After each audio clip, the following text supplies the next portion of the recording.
আল্লাহ বলছেন, ও বান্দা, তোদেরকে যন্ত্রণা দিয়ে আমি আল্লাহর কোনো লাভ নাই। তোদেরকে কষ্ট দিলে যে আমি খুশি হই, বিষয়টা তো তা না। কারণ আমি আল্লাহ তোদেরকে মায়া করে বানাইছি। তোদের মা তোদেরকে যতটুক ভালোবাসে তার চাইতে 1000 গুণ আমি আল্লাহ তোদেরকে ভালোবাসি। তোর মা যদি তোর পায়ের মধ্যে কাটা ফুটলে ব্যথা পায়, আমি আল্লাহ তো তার চাইতে আরো বেশি মায়া করি তোকে।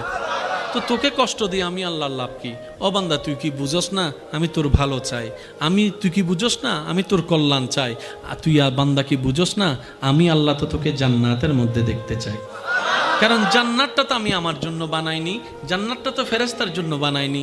আমি চাই আমি আল্লাহ যে জান্নাত বানিয়েছি সেই জান্নাতের মধ্যে তোরা থাকবি, তোরা ঘুরবি, তোরা খাবি, তাইলে তো আমি আল্লাহ খুশি হব।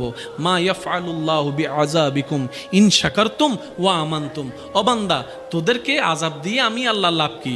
যদি তোরা আমি যা দিই যতটুকুই দিই কোনো প্রশ্ন করা ছাড়া যদি